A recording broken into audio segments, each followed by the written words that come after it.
Chapter 5. Work. Step 1, stay alive. Step 2, I don't know. Step 3, profit. So, that's Hoofington. The hoof, or the core, if you were talking about the inner city, where all the technological marvels were supposed to be. Glory had been filling us in all morning as we continued along the decayed road. But now, as it rose into an overpass, I had my first look at the city, and I didn't like it one bit. The core of Hoofington lay on an island surrounded by sluggishly flowing green fluids, swirling with noxious pink contaminants.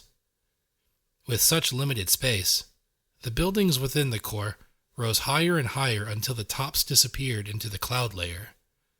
Some buildings ended in broken-off spars, while others leaned precariously against their neighbors. Clouds of green clung to the black, crumbling spires, and if there were Pegasi in those clouds, well, good luck to them. The entire core was backlit by a perpetual green glow that pulsed and flickered like a heartbeat. I could barely make out the skeletal remains of a bridge several miles ahead of us beside a large oval structure. On the sides of the river were the boroughs, the suburban sprawls that had once held the populace. Far less resilient than the skyscrapers of Hoofington proper, they formed a thick belt of crumbling buildings and blocked roads.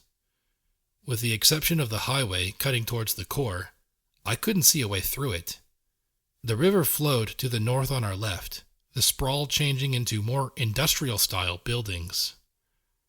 To the right were more dead trees and raider territory. I could barely make out the top of a large building to our southwest. But what mattered to the three of us was the massive square building beyond the overpass. The building was surrounded by a berm of scrapped carts, sky carriages, and other debris. 4 large turrets clung to the corners, sweeping their long barrels back and forth. Bright neon lights flickered in the rainy gray weather. Megamart, they said.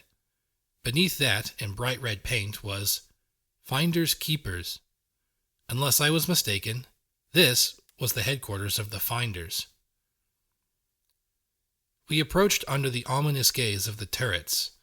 Each barrel seemed a match for Deus, as we walked along the crumbling highway towards the gate.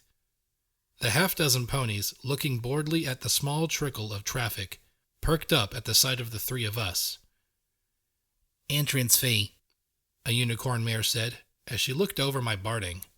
Her green hide was mottled with the oddest brown and gray splotches. "We have to pay to get in," P21 said skeptically. "5 caps a head, 10 per Bessie. Or you could just become a finder for the discount price of 1,000 caps. You don't like it? Pick a direction and start walking," she said matter-of-factly. One of the guards looked closer at me and then broke into a grin. "Hey, Keystone, it's her! Security mare!" The others took note as well and immediately started to chuckle and talk to each other. I could have found DJ Pony and punted him clear over the core. They were saying it like I was Super Pony. "Bottle Cap wouldn't mind if we gave her a pass." The camouflage mare looked at me coolly. "So, she killed those psychos at Pony Joe's? That's not so much," she said as she looked me over. I half wanted to agree with her. I also didn't want to give up any caps just to get inside. "Hey, I couldn't just let them hang out along the roads. Pretty sure you folks need them," I said, as if it wasn't anything at all. But from the looks, I'd scored a win. I grimaced, not happy with the roll, but if it had saved me some money, it looked like I'd managed to say the right thing. "Go on in. You make sure to talk to the manager. She was talking about you earlier," Keystone said, as she stepped aside and let us in. "Fire a weapon and bring the wrath of gun down on you." "Nice job, security mare," P21 said once we were past as we approached the front doors beneath the buzzing neon sign. I snorted. Shut it. You can be sore about the reputation, or you can use it. Not both, P21 replied casually. I stuck my tongue out at him, much to Glory's surprise. I was surprised that the interior more resembled a junkyard than anything else. Piles and pallets of scrap lay in carefully stacked rows. There were perhaps a dozen booths with vendors hawking their wares. I saw a drum-fed shotgun and promptly started salivating. There was a crude medical clinic set up over by the pharmacy, and their advertisement of radiation purging appealed more than the shotgun. A row of cots served as a hotel of sorts, and there was a kitchen. Overhead rested gun, a huge cannon mounted in a ceiling turret. I didn't even want to imagine. Okay, in my imagination, the sight of it firing was pretty cool, but I'd be happy putting off witnessing the reality. Thing looked like it fired I-beams. There were also probably as many ponies here as there were in Stable 99. They moved in small clumps, keeping a wary eye as they looked around. Some were obviously raiders, and I had to glance up at Gunn to remind myself to behave. Most appeared to be fairly benign, talking and laughing with each other while they swapped stories and goods. 2 well-dressed fillies were escorted by a dozen bodyguards as they chattered on about slumming. 6 ponies, stomping in full power armor, were given wide berth as they seemed dead set on buying every grenade and missile they could get their hooves on. I felt a stab of guilt at the sight of 4 crusaders walking out with a bag full of canned goods, though at least they weren't the ones I knew. It's a regular slice of the wasteland. I wonder where the enclavers are, P21 said, frowning as he looked at a bin full of grenades. Where do they find this stuff? All over. A lemon-furred, blue-maned mare answered brightly as she approached us. She had 3 bottle caps for her cutie mark. She wore a slightly off-color navy blue vest with a name tag that read, "Hello, my name is Bottlecap, your Megamart manager." Huffington had more military bases around than any city in Equestria, on account of the enemy constantly attempting to disrupt research and development. After the bombs fell, the ordnance just sat around in hidden caches and arsenals. We pay top caps for any and all war material. Her eyes looked at my security barding, and she smiled. Ah, you're the mayor who cleared the Manhattan Highway. Okay, maybe there was a security discount or something. It was the only silver lining I could see. Yeah, it's not a big deal. It just sort of happened, I said with an awkward smile. She gave me a very calculating look that made me shift awkwardly. I mean, they were just raiders. Any pony would have killed them. I'm afraid you're mistaken, she said, as she looked at me with a cool little smile. Any pony would have given them a wide berth while they tried to extort my caravans. You were the one that shut them down. Perhaps not a big deal to you, but we've lost 6 caravans in as many months. Trade to 10 Pony in Gutterville was down to a trickle. She reached into her vest and took out a small plastic bag filled with caps. Consider this a thank you from the finders, she said, as she tossed it to me with a smile. Wow, very generous, P21 observed curiously.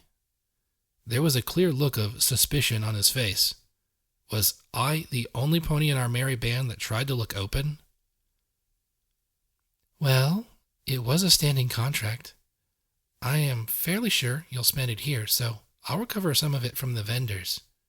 And if it outfits you, well, the more likely you'll bring in profitable goods in the future, Bottlecap said, regarding him with an even look as her explanation mollified him. I glanced at my pit book and saw the amount. 500 caps, not counting the miscellaneous junk we'd acquired. I glanced at P21 and Glory, both of whom were looking around in surprise. I counted out 2 groups of 25 caps each and handed them to Glory and P21. Why don't you 2 get something to eat and look around? Maybe you'll find some Enclave ponies, I suggested to Glory. No, We're not allowed to be here. This place is restricted, she said sullenly as she took the caps and turned to walk along the rows. P21 gave me a curious look before he followed her. She's Enclave? Bottlecap asked with a frown. I nodded hesitantly, and she immediately scowled. Be careful then. You may not realize it.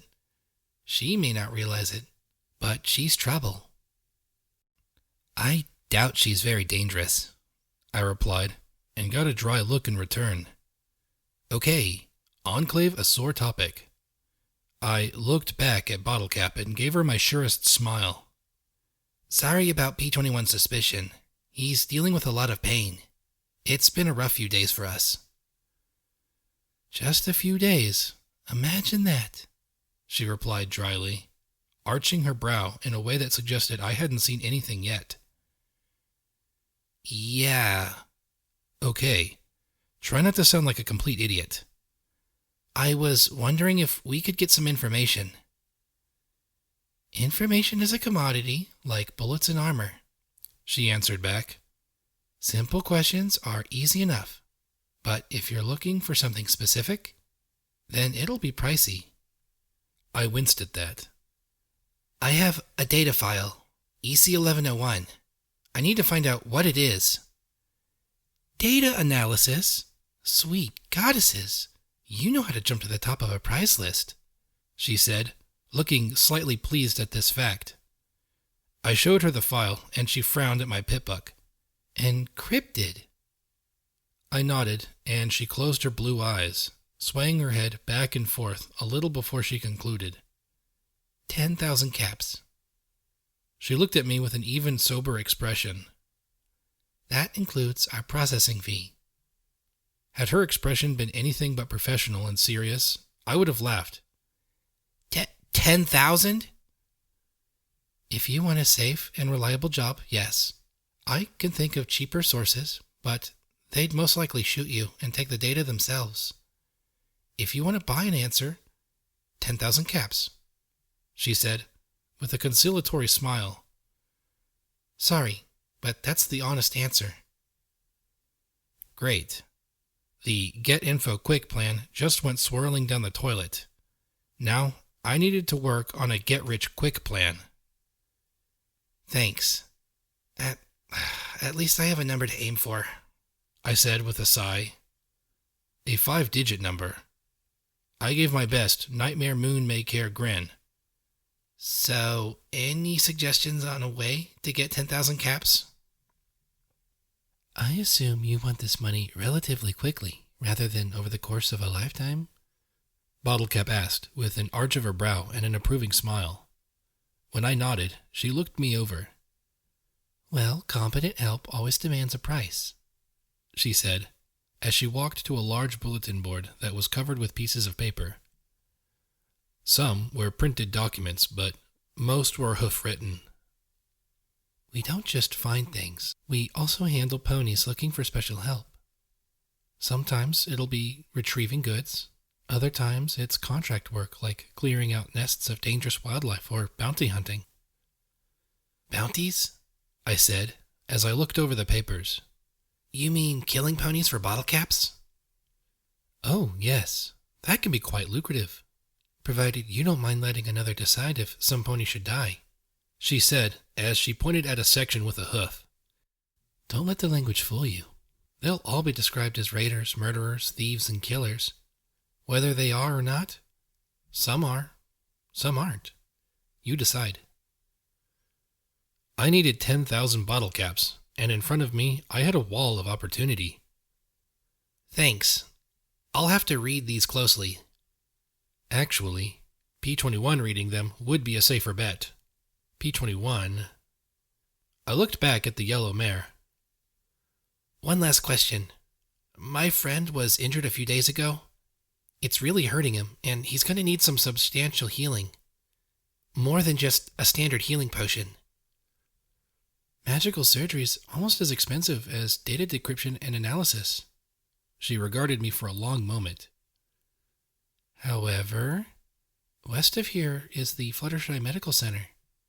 If there were something salvageable, it would be there. The upper floors haven't been thoroughly looted or explored. It's a difficult place. But shy of going to the Ministry of Peace's hub in the core, I can't think of any place it would be available. Thanks, Bottlecap. Don't thank me, security. I just gave you a direction. You're the one that actually has to do the work. Good luck, she said as she walked off, hailing two ponies encased head to hoof in metal armor with some impressive multi-barreled hardware strapped to the sides. Welcome, Steel Rangers. Missiles, grenades, or 5mm ammunition today. So, they were the Steel Rangers? Well, it was good to know Deus wasn't the only one packing cannons. I stopped by the clinic, where prices were scratched out on a busted slab of blackboard and chalk. Patchwork, 50 caps. Rad Purge, 100 caps. Teeth pulled, 10 caps each. Worm and parasite removal, 25 caps. Ask about our stock of drugs, certain to pick you right up. Specials, dash, 75 caps. Amputations in under a minute, or half off. The doctor, and I use the term lightly, was a scrawny old brown unicorn with a bone saw for a cutie mark and wearing a white coat covered in old yellow stains. I opted for the Patchwork and Purge special for 125 caps. I unbelted my barding and let the blue and yellow padded armor be lifted from me. Beneath it, my white hide was a roadmap of bruises, yellow discolorations, angry red lines, and half-hearted strips of medical bandages. My neck still ached from the shots in the school, and my cheek throbbed from Glory's welcome present. Bonesaw levitated a pair of spectacles onto his muzzle as he blinked at my injuries. Well now, someone's been busy. Rad burns, beam burns, bullet holes, lots of healing potion fixes. He shaded my eyes with his hoof and gave a grim nod. Interesting. I've seen eyes like that before. Really? Maybe he could fix them. Yep. See them all the time on ghouls, he said with a grim chuckle. Looks like security doesn't come easy. That's not my name, I said as my ears folded. I don't know why DJ Pony called me that, but it's nonsense. He looked at me coolly. Girl, I've been in the wasteland a while now and outlived my children and my grandchildren. If there's one thing more precious than clean water and bullets, it's the feeling that tomorrow you're less likely to die than today. Those raiders might be replaced by some other band, but yesterday we nearly had a party when we heard we could send caravans safely to Manhattan again. That might be nonsense to you, but it means the world to us. I didn't know if I should feel encouraged, annoyed, or embarrassed, so I settled with shutting up and letting him get to work. P-21 and Glory stopped by, the former sipping water through a straw, as the latter enjoyed a sparkle cola. Both of them seemed a bit taken aback at the sight of me in my hide. Not that I was too embarrassed about that. Clothing at 99 was a matter of duty, and I'd been fine trotting around off-duty with my mark just hanging out. Bonesaw gave me a cup of some chalky gloop as he went to work with his magic. I had to admit that, as scraggly as he was, Bonesaw knew his trade. By the time he finished, I felt like I'd just received treatment at 99's medical center. 10,000 caps? Glory gaped at the pair of us once my treatment was finished. The doc had given me something called Buck, and I had to admit I felt more energized than ever. Glory frowned. Is that a lot? That sparkle cola was 10 caps, so it's the equivalent of 1,000 colas, P-21 said calmly. Glory winced. Yeah, I guess that's a lot. Then she thought for a moment. Well, there might be a cheaper option. I'm pretty sure if we got to the Skyport, the Enclave might be able to crack the encryption for free. I'm sure they'd be happy to, in exchange for returning me. She frowned, rubbing her mane as she rolled her eyes a little. I'm just a little unsure how you get to the Skyport from here, though. I think it's east-ish. That's a possibility. Maybe once I knew more about the Enclave than just 2 opinions. Morning Glory, I knew, would have happily helped. When I thought about Broly's last broadcast, the clouds, and what had happened to the Volunteer Corps, I had doubts about the rest of the Enclave. Then, I remembered something. Glory, who's Rainbow Dash? Her eyes went round with shock, lips pressed close together as if trying to keep from blurting something out. Finally, she stammered, Rainbow Dash? Oh. Clearly, this wasn't a topic she expected to discuss. Well, she was the greatest heroine of the Pegasi during the war, but, well... She looked at me sadly. When the bombs fail, she wanted us to go down to the surface and help. P-21 looked at her in confusion. So, what's wrong with that? Isn't that why you're here? She shook her head firmly. I want to help now, but she demanded the Pegasi fly down and help, despite the magical radiation of hundreds of balefire bombs poisoning the atmosphere. Tens of thousands of Pegasi would have died, or more. We'd already lost Cloudsdale, so the Pegasus Council refused. She left, and probably died of radiation poisoning, she said quietly, looking at her hooves. Some ponies really respect her for that, but... I'm guessing you don't? I asked with a little smile. She sighed with a little frown, shaking her head. If she'd stayed and listened to the council, she could have shaped things for the better. The Enclave were established to protect the Pegasus people, and they do, but... She glanced around the Megamart. Well, maybe if Rainbow Dash hadn't left, then the Enclave would have started helping the surface sooner. Instead, she left, and it took 200 years of petitions and peaceful demonstrations for the Volunteer Corps to do what she'd wanted us to do right after the bombs blew. She finished drinking her Sparkle Cola. I had to admit, my mane was itching in curiosity. So, what's life in the clouds like? Again, not a question she expected. It's different. That's all I can really say, she said softly. We're not supposed to discuss Thunderhead. It's all classified. Huh, go figure. Secrets for her, suspicion from him. I could tell I had a long way to go on this whole making friends thing. P-21 still wasn't even willing to carry a gun.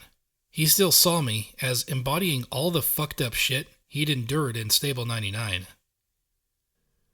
Time for a topic change. So, P-21, have you seen their little bulletin board? I'm pretty sure if we can knock out some jobs, sell any salvage we don't need, and get lucky, then we might be able to get that 10,000 caps pretty quick. Quick, hopefully meaning that we wouldn't need months of searching. I really doubted we could evade Deus that long, particularly if that stupid DJ was giving my position away at every other broadcast. I pulled out a couple slips of paper and slid them to him. I was hoping you could help me pick. Right. Get rich quick. That's a plan that always works out, he replied sardonically, but took the papers. Okay. Kill so-and-so. No. No. No. He looked at one oddly, arching a brow. Okay. Kill and defile. No. Defile and kill. Ugh, what is wrong with these ponies? He then frowned as he smoothed out a rumpled note written on the back of a lottery ticket. This might be okay. Some mayor wants us to collect rad scorpion venom glands. Oh, to make an antitoxin? Glory asked curiously. Casserole, P-21 answered with a small roll of his eyes. Glory mouthed the word in bafflement as P-21 went on. Apparently, they're delicious and nutritious. She's paying 25 caps each. 600 caps if we can bring her 20.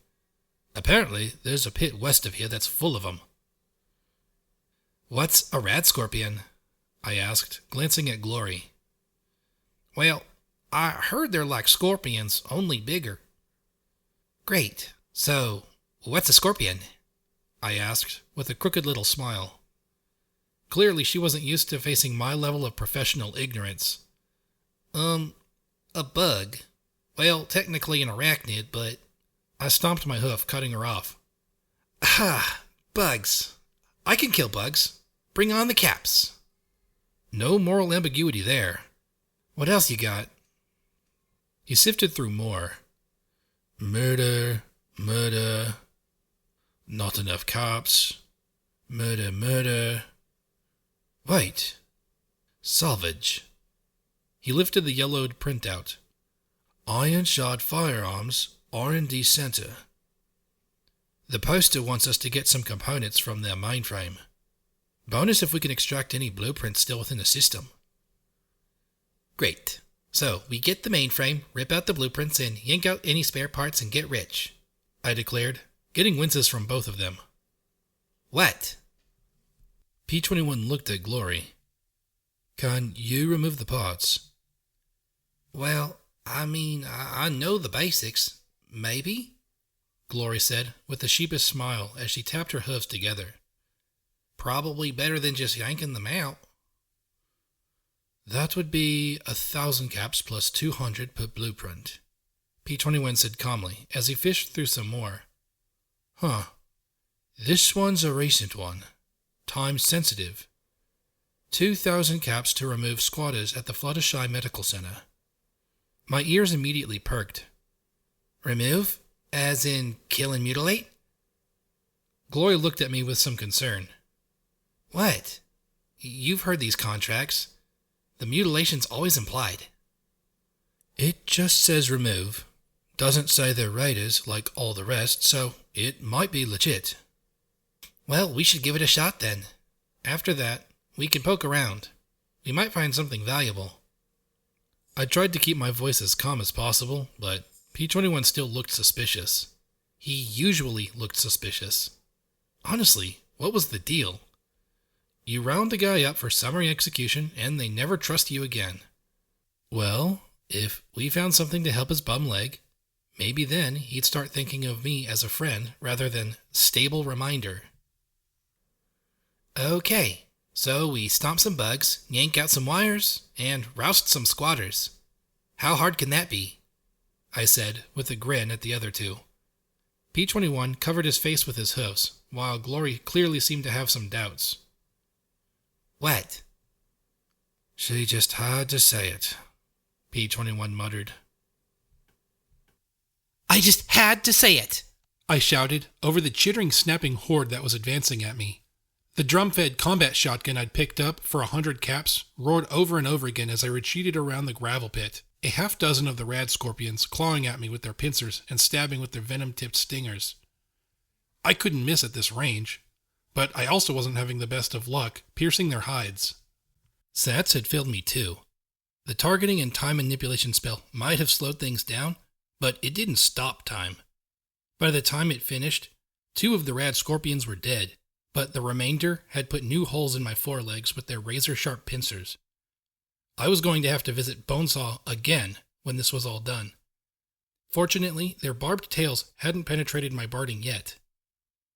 The gravel pit was filled with rusted machinery that made Morning Glory's job infinitely harder. She had to swoop under and around the girders, busted conveyors, and decaying equipment to try and follow me as I blasted ammo like crazy. She proved much more adept with the beam pistol fighting insects than ponies.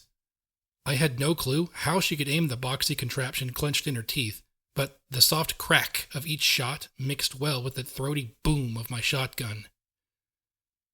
This is getting out of hoof, P-21 called from the lip of the pit, watching through a pair of binoculars. While I really wanted him to get a gun and join in the fight, I was glad for any help right now. More are coming out of the cave, Blackjack, he yelled as he gestured to the far wall of the gravel pit. Glory! I shouted, leaping aside as one got close enough to jab me with its stinger. It was with some satisfaction that my return shot took its tail off. Now, if it just didn't have claws, pincers, or razor-sharp mandibles... Flash 'em! The small Pegasus blushed furiously, but the term was appropriate enough. The rad scorpions didn't seem to know how to attack a flying enemy. Meanwhile, her beam pistol rained down more shots to keep them off the grounded and more munchable pony. The flashing shots kept them disorganized, and I took some satisfaction when her shots killed one of the smaller varieties. I tripped over some rusty equipment and flailed as I struggled to stay on my hooves. One of the rad scorpions pounced, and I rolled onto my back while kicking with all 4 hooves to try and keep all its nasty pointy bits out of myself. Fortunately, I didn't need my hooves to fire my gun. I floated the barrel right against the scorpion's head. A single shot transformed the head into a spray of green globules and shattered chitin. If I could just keep them off me, this could be easy. They didn't seem to realize the shotgun was the real threat, not me. I kicked the corpse off, and the remaining rad scorpions shied aside long enough for me to get my hooves under me. I turned and ran, feeling nicks to my flanks as I took a healing potion, telekinetically unloaded the spent drum, and levitated a fresh one from my pack. Smacking it in place, feeling the magic take away some of the pain from my injuries, I turned once more and laid down a rain of buckshot that eroded the tenacious arachnids. Finally, the last one dropped, and I was able to go help Glory. I was quite glad she'd managed to keep them off me as I ran towards the confused, milling mass.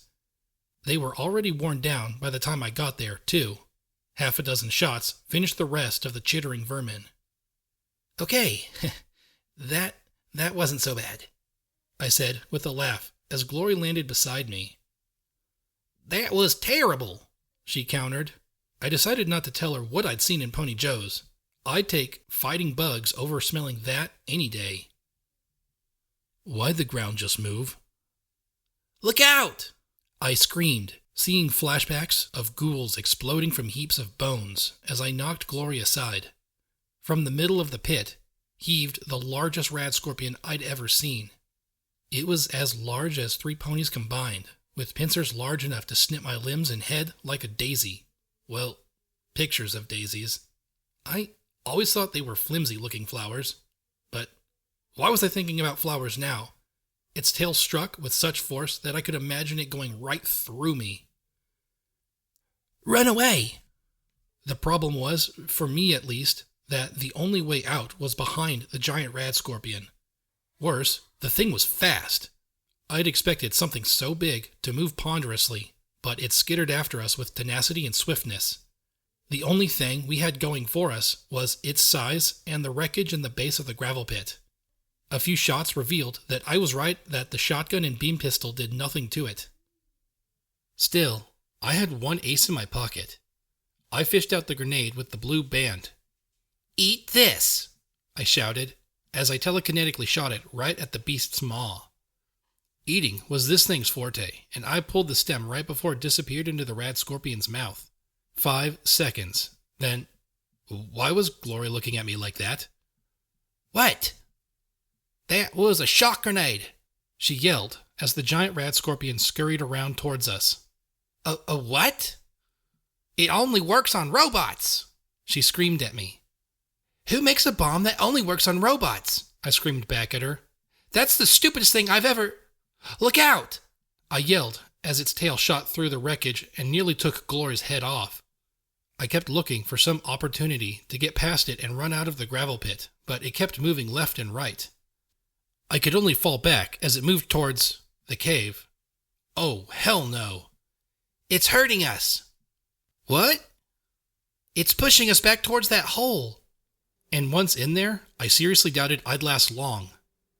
Let me fly you out, Morning Glory yelled as the giant rad scorpion was tangled in some rusty cabling from a steam crane. There weren't enough words to express my skepticism, but then there also weren't enough words to stress how much I really didn't want to be in that pit. If you think you can, I said as it scurried towards us. I felt her bite the back of my barding behind the neck and felt her hooves hook into my straps. Her wings beat furiously, and I was stunned as we slowly rose up into the air. Rising, good. Slowly, not so good. The giant rad scorpion jumped on the side of the steam crane and snapped its tail out. Morning Glory cried out as the barbed tip bit deeply into her flank, and gravity returned with a vengeance. Had I fallen to the ground, I probably would have broken something vital. Instead, I landed on the roof of the huge steel crane. I looked back to see Morning Glory fluttering down to the floor of the gravel pit. The rad scorpion turned and started to scuttle towards her. I saw a teal filly torn in two before my eyes. "No!" I bellowed as I ejected the drum and slammed in a fresh one. I only had a dozen or so slugs. They'd do the job, or it wouldn't matter. I jumped from the roof of the crane and landed right in the middle of the giant monster's back.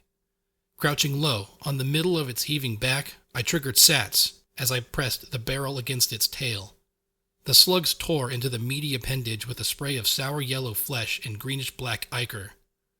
A third shot severed its tail entirely, and, more importantly, made me its first priority. I jammed my front hooves into a groove in its armored carapace, feeling my limbs squeezed, almost to breaking, as it bucked and squirmed wildly. Its claws weren't quite agile enough to simply pluck me off, so instead it swept the claws back and forth over its back to knock me loose. I ducked my head down, gritting my teeth as I waited for Sats to recharge enough to chance a shot. I locked in a blast that caught the rad scorpion at the base of the pincer and took it completely off. When it finally flipped over on its back to scrape me off, I kicked free and rolled in the loose gravel, screaming as I rose to my hooves and charged the monster. I wanted every remaining slug to matter as I closed to point-blank range and opened fire. It attempted to shield itself with a claw, and I had just enough charge in Sats to target that limb as well. The shotgun's roar stretched out as the black pincer spun off in a slow arc. "Die! Die! Die!" I screamed again and again as I pulverized its head with my 3 remaining slugs. Finally, I reversed the spent weapon and smashed the butt against whatever goop might have constituted a brainstem. I didn't stop until it did. In fact, I might not have stopped even then if P-21 hadn't yelled to snap me out of it. "Ow, ow, ow." Morning Glory cried as she limped over to us. "No offense, but I really am starting to dislike the surface." "Join the club," I remarked, then saw their looks. I was splashed almost head to hoof in rad scorpion bits. P-21 gave Glory one of our healing potions, but even though the hole in her flank right above her sunrise cutie mark closed, she still didn't look so good. "Are you okay?" I asked her. "Yeah, sure. I'm just a little lightheaded. Hope it's just blood loss. I'll be fine," she said as she took a seat. "When we get back, I'm going to find you some decent armor," I promised. "That uniform you've got is worse than useless." I had no idea what constituted a rad scorpion poison gland, but apparently P-21 did. He and Glory went from scorpion to scorpion collecting them. It looked like we'd be making that bonus. Meanwhile, I headed over to the cave. More of a pit in the wall, really. Dozens of bones and other debris filled the cavity. Mostly earth and unicorn ponies, but there were 2 picked over Pegasi too. I took the time to sift through with my telekinesis and was rewarded with an assortment of ammunition, 2 energy cartridges, and a whole workable bolt-action rifle. I also found a Crusader's cape. There wasn't much left of it, but I saw the rearing white filly on the stained blue patch. Carefully, I tore it from the scrap. Part of me wanted to wear it. Even though my mother was still alive, I doubted I would see her again. But then I thought about Scootle and Boing. I thought about asking P-21, but I couldn't keep using him as my ethical barometer. I owed the Crusaders. Carefully, I took the patch and slipped it into a pocket. "Blackjack!" I was really starting to hate people shouting my name. I ran back out and saw P-21 kneeling over the prone gray Pegasus. Damn it! She wasn't fine. "She's poisoned, isn't she?" I demanded as I ran to them. I wanted to hug her and kick her. "Sorry," she said weakly. "I said I hoped it was just blood loss." I hissed softly through my teeth. I couldn't shoot, kick, or beat poison out of her. "What can we do?" Because we had to be able to do something. if I had to just sit here and watch her die, then I would completely lose it. I could synthesize an antidote, one poison gland, one healing potion, but I'd need lab equipment. Morning Glory said softly. Her breathing labored. I looked up to the west at the large brown building that my Pip-Buck identified as the destination for our next job. P-21, R&D means research and something, right? Development, yeah, he said as he followed my look. Let's go, I said as I loaded a fresh drum into my shotgun. Morning Glory needed a lab, and I would find one. We weren't going to lose another pony on my watch. Iron-shod firearms. I could have worked for these ponies. I really could have. Just looking at the faded pictures of firearms sitting over desks was enough to make my insides moist. Especially at the sight of the drum-fed IF-88 Iron Pony Combat Shotgun. Now, that was a glorious-looking weapon. Still, I had no time to admire their works when it seemed like every automated turret and Robronco sentry was out to render us into glue. I want that gun, I shouted, my buckshot peppering the head of a sentry pony as I embarked on a grand unofficial tour of the premises. I want a lab first, but after that, I want an IF-88 Iron Pony. Can I have one? I'm sure you do, P-21 said as he carried Morning Glory on his back, watching as my second shot destroyed the sentry. Ask your mother. She'd never let me have one. It was crazy. I was crazy. Every second I had to keep moving, or I'd look at Morning Glory. I had to joke, because if I thought about Glory... Without waiting for Sats to recharge, I hopped right over the blasted sentry and into the next room. A sweep with my gun and a check with my EFS, and I was moving on to the next hallway. Jumping through the next door, I heard an ominous beep under hoof. I glanced down just in time to hit the override button on the mine with my magic. That sent prickles up and down my spine. I'd help no pony if I got us blown up. Levitating the mine into my gear, I moved through this hallway with more care, finding 2 more mines hidden under debris. The 2 were so close together, I detonated them with a shot just to move faster. Passing bathrooms, I moved into a large production area. Greetings, Zebra Stone. Time to get wiped. A metallic voice cheered with gusto as a multi-limbed hovering robot lowered down and sprayed fire across the doorway. Wipe this! I shouted, the moment's levity leaving me feeling raw as I moved under the bot, firing into the levitation talisman built into the base. With a sizzle of sparks, it collapsed behind me, and I finished it off with some more bullets to the central processing matrix. The labs might be on the 2nd floor, P-21 suggested as he looked up the stairs with their narrow catwalks. What kind of pony designed places like this? Still, we'd only seen offices and this manufacturing space on the 1st floor. I'll take her, I said as I carefully transferred her from his back to my own. She felt like she was burning up. That was good. I'd take feverish and alive over cold and stiff. Using my telekinesis to hold her in place, I ran up the steps as fast as I dared. For once, something went our way. Passing through a door, we found ourselves surrounded by lab equipment and spent shells. Lots of spent shells. I almost dropped Glory as my hooves skidded beneath me. There were reloading benches, work tables, and lab equipment, some of it smashed, but... That's the stuff you need, right, Glory? Glory? I gave her a telekinetic slap. Glory!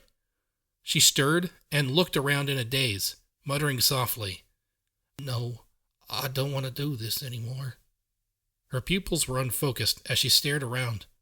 No more weapons, please. Glory! Antidote! You said you could make one? I gave her a little shake. Antidote? Why, it wouldn't make any sense.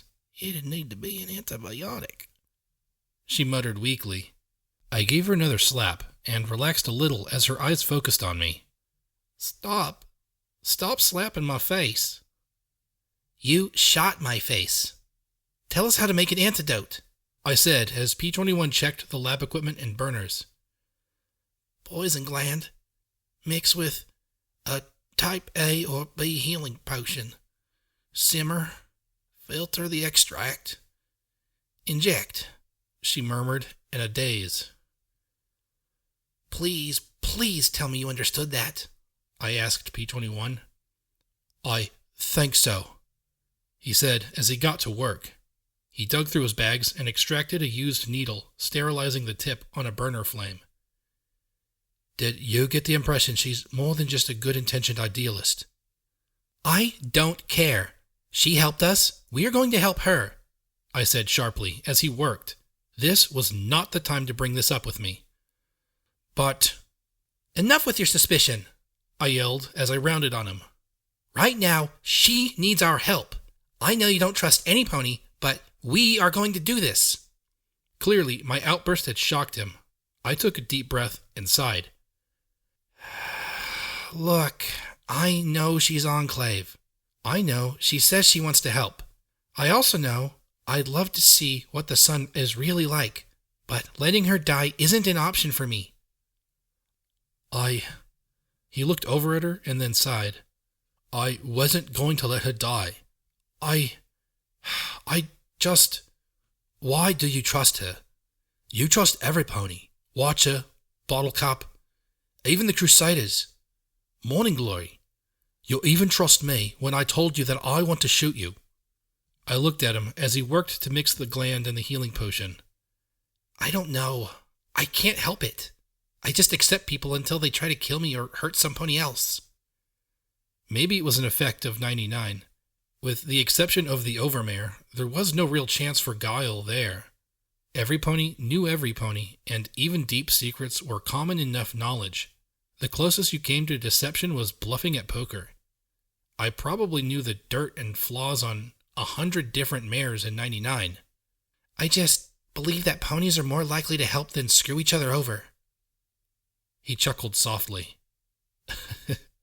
Just what the wasteland needs. An optimist. I sighed and rolled my eyes. P21. I mean it, he said seriously, surprising me. He instructed me to fill the syringe, since my magic was a touch more precise than his mouth and hooves. Once it was full, we injected it into her leg. A minute later, she shuddered as her breathing deepened.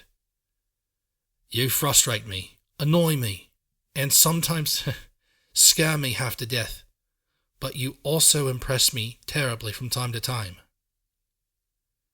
So, does that mean next time I talk to Watcher I can tell him we're friends? I asked with a smile. Closer to friends, he said as he held his hooves a millimeter apart. About this much. I laughed and shook my head.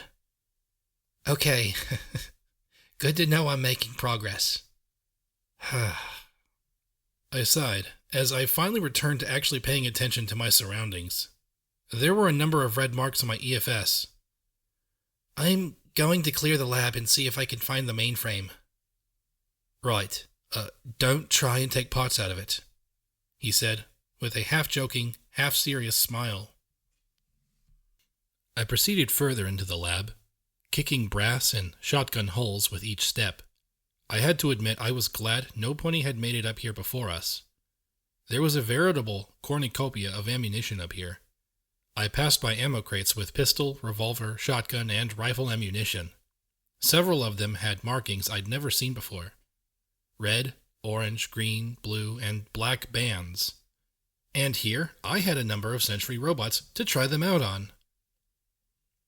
Red proved to be some sort of incendiary that seemed rather futile. An orange shotgun shell, on the other hoof, exploded on contact like a grenade. Perhaps not as large a blast as the Throme variety, but still impressive. Green just splattered some sort of goo all over the metal. Then I fired a blue shell at a turret. There was an electric flash, and then the turret just stopped. I looked skeptically at the disabled device and then at my gun. At first, I'd been impressed. Then, a minute later, the damn thing powered back up again, and I had to disable it the old-fashioned way, with buckshot.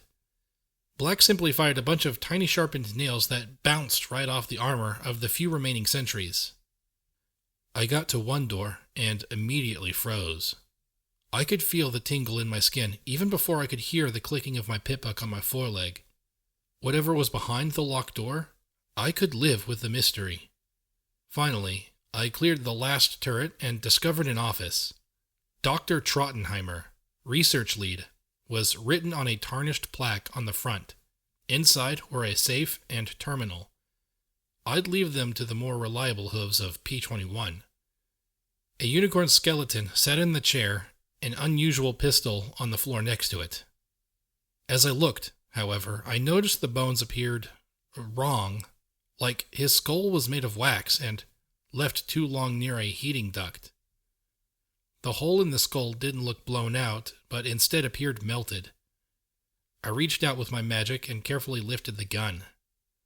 I'd never seen its like before, but something about it made me squirm. I put it in my duffel bag. Most ominously, perhaps, my pitbook identified it as simply Trottenheimer's Folly. Then, I looked at the wall the exit wound pointed at. Like most buildings in the wasteland, Iron-Shot Firearms R&D was ridiculously over-engineered. I might not have known the first thing about construction, but there were some walls with 3 inches of armored plate squeezed inside a foot of reinforced concrete. It was made to withstand missiles, so when I walked to the hole in the wall, I could only stare through the glassy tunnel that passed through the armored office and the exterior wall of the room beyond that. I glanced back at Dr. Trottenheimer's corpse. Then I looked back at the hole.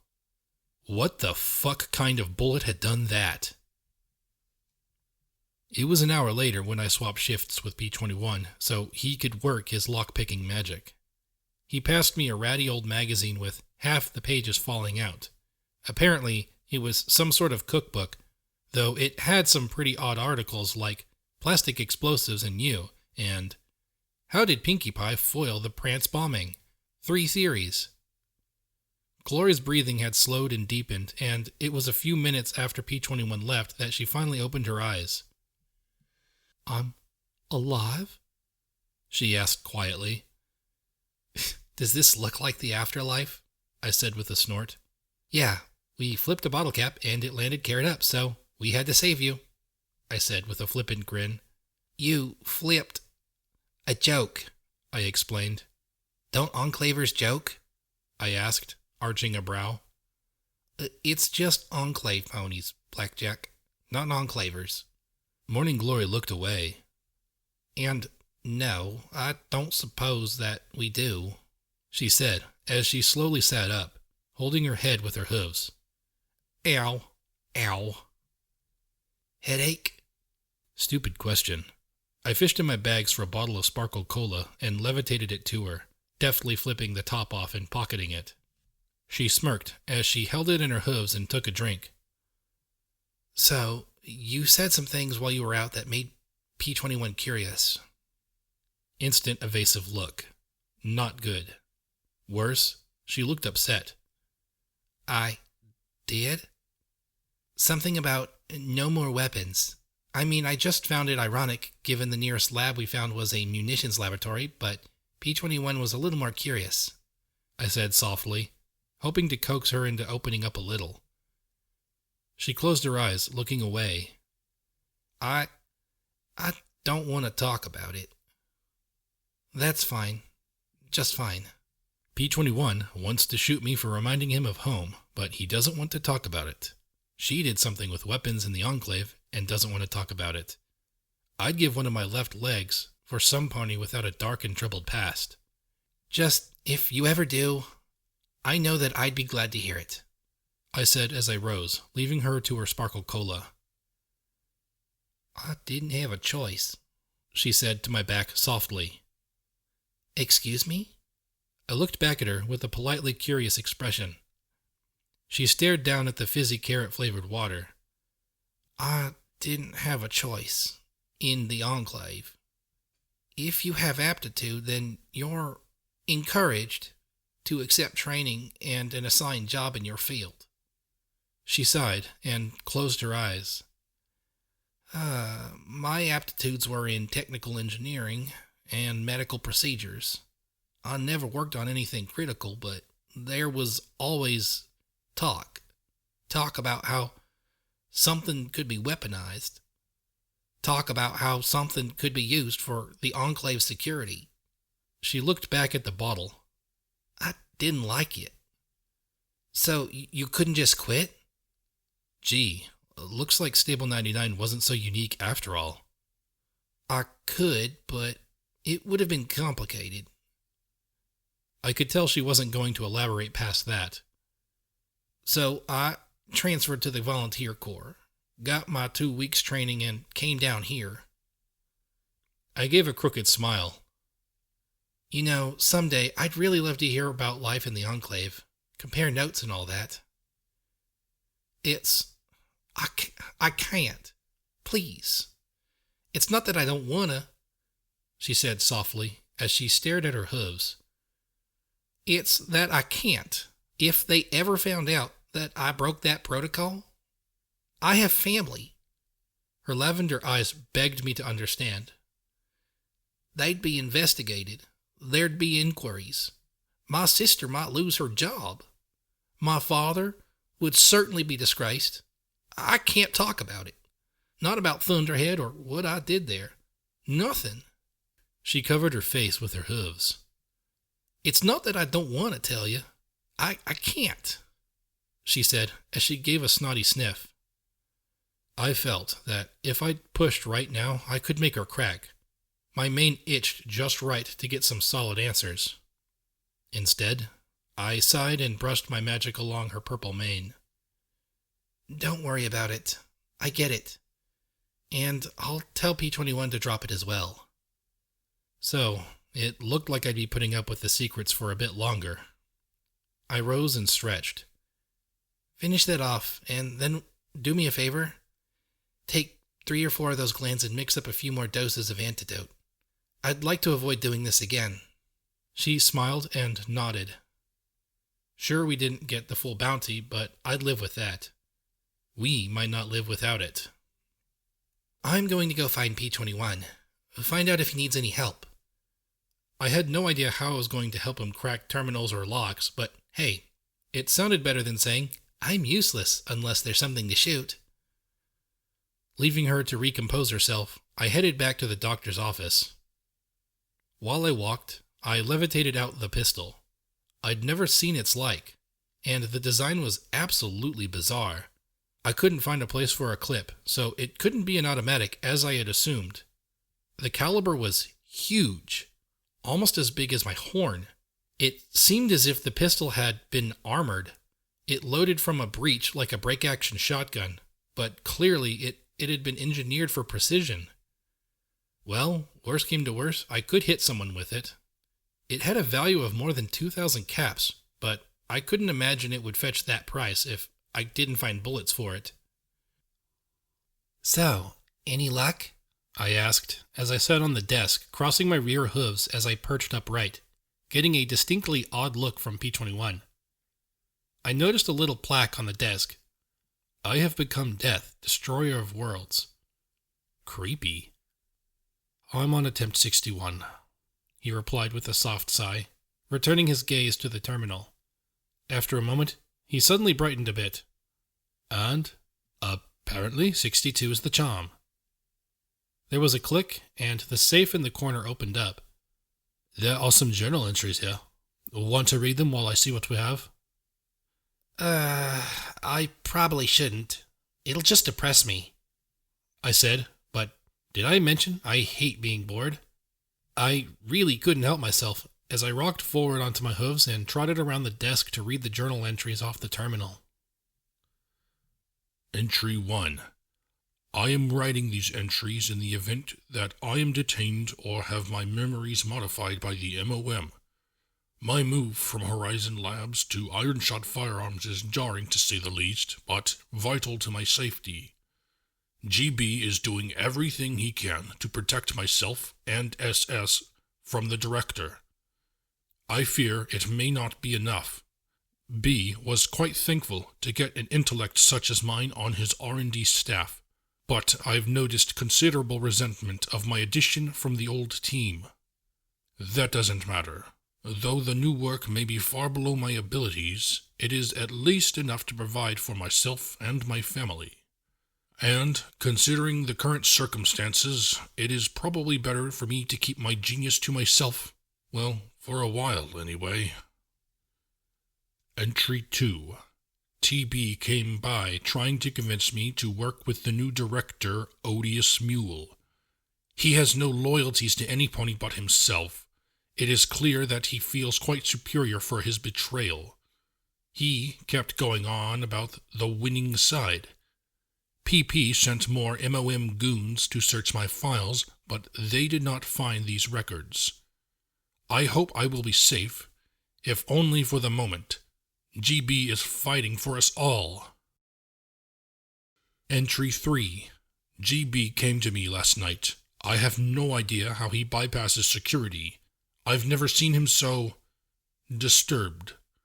For once, GB appeared quite at a loss, and he was truly desperate for my expertise. After PH and PS, haven't I done enough for him? No. For him, for his faith in believing in me when none would. I owe him this. He swore it would never be used on PL or PC. He said the most peculiar thing. There are greater threats. I am uneasy, but I will do this for him. Fortunately, I've grown quite adept at keeping secrets from my loved ones. This would only worry them, and the less they know, the safer they'll be from the MOM. Entry 4. I fear that my security may be compromised. Another conspicuous visit by the director again. He may be quite amiable, but I cannot allow him to sway me. He promised me a transfer to the MAS if I agreed to work with him. It was tempting. I was destined to work with the greatest forces known to pony kind, not to make bullets. As glorious as it would be to work under TS again, I had to decline. The director was quite put out. Entry 5. GB has provided the metal flux and cores necessary. As I am working for a firearms manufacturer, I craft the devices in the shape of bullets and guns. It is true enough to their function. I warned GB of the risks, but he was quite dismissive. I am not certain of him anymore. Is his agitation paranoia or legitimate alarm? Am I crafting another dragon killer bullet like the ones that slew BM? I do not know any longer. Fourleaf wants me to spend more time at home. She says the girls miss me terribly. I hope that after this, things will finally settle down. Entry 6. We are undone. GB has been arrested. My lab raided by MOM officials. I don't think I've ever seen PP so happy. She questioned me personally. I told her precisely what I had done. It was not my fault that she lacked the intellect to understand me. I failed her interrogation spells and sent her mind-digging lackeys on a tour of the Trottingham countryside. They've seized all my work, but they missed bullet number 9, still in the fabricator. It was quite pleasing to watch them gape at my art like stupid mules. Still, I am feeling quite ill from the flux. I should go home, but there is still so much to do. Even with GB gone, there are others he trusted, and I know how important he thought this was, even if I don't know why. Entry 7. There's something going on in the city. I thought it was just another attack when the sirens went off, but this was something different, something far more substantial. For a moment I heard the most horrible scream. After that, the entire building went into security lockdown. I can't leave my own office for fear of being vaporized by our own security ponies.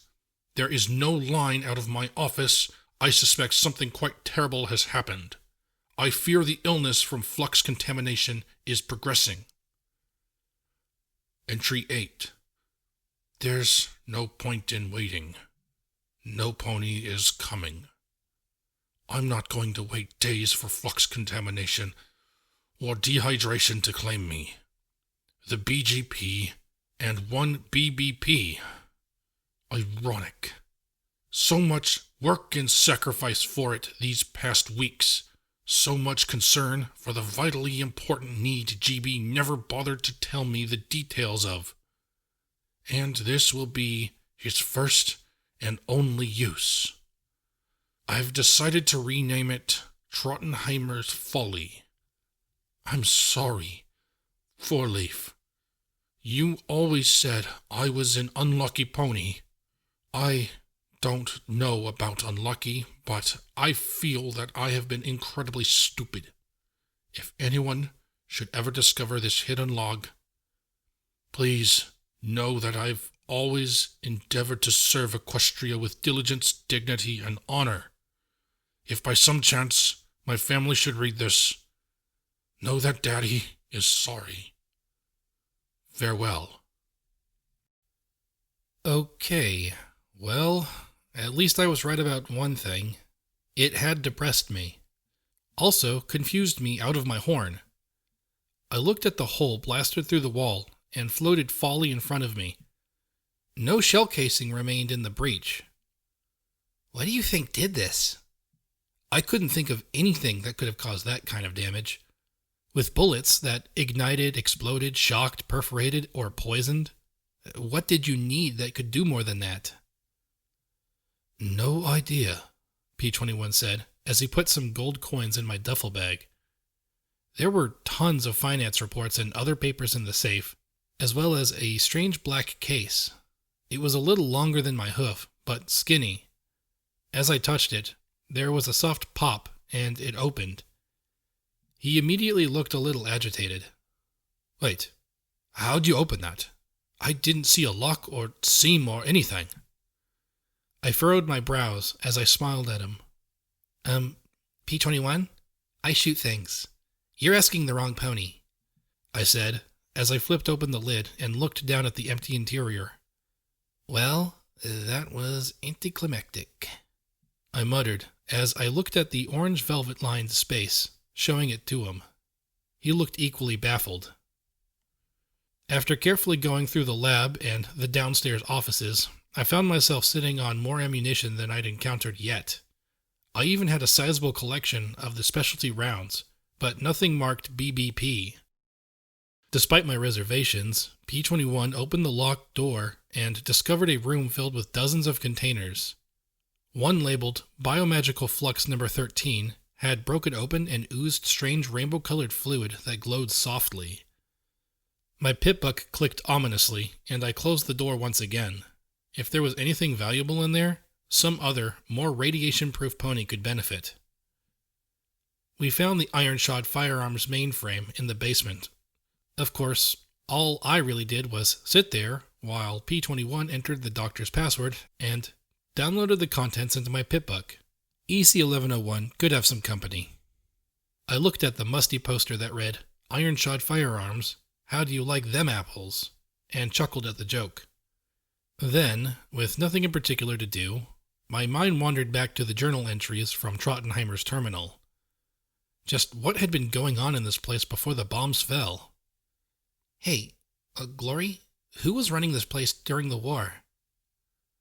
Well, probably the Ministry of Wartime Technology, ultimately. I looked at her blankly, and she back with unease. The Ministry of Wartime Technology. One of the 6 ministries that ran all Equestria? I smiled and cocked my head to the side. Didn't they have school in your stable? She blurted. Does Blackjack strike you as very studious? P-21 asked with a thin smile. Glory sighed. Well, in a nutshell, the ministries ran the war effort. There were 6 of them, and the Ministry of Wartime Technology was in charge of Equestria's private companies, particularly the defense contractors. The ministry mayor of the MWT, the pony who ran it, was Applejack, Glory supplied as she peered into the guts of the machine.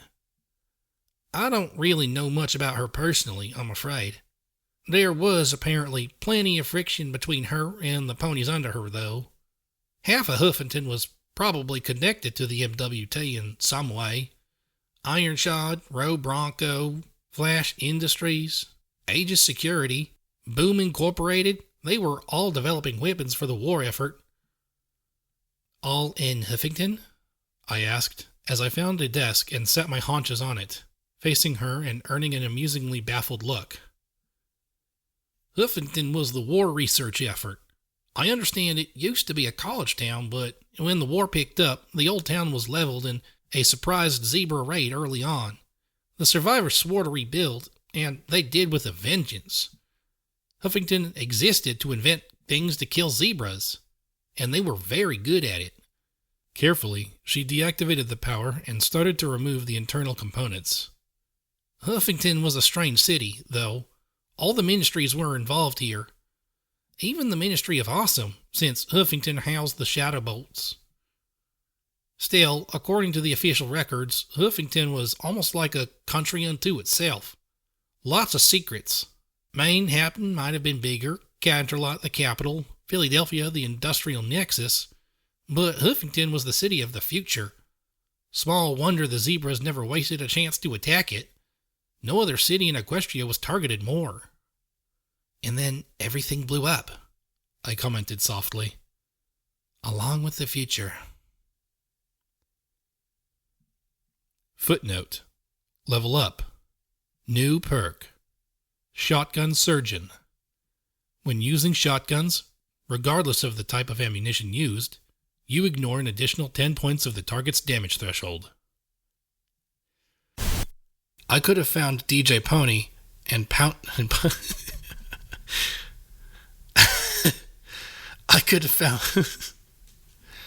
I could have found DJ Pony and punted him clear over the core,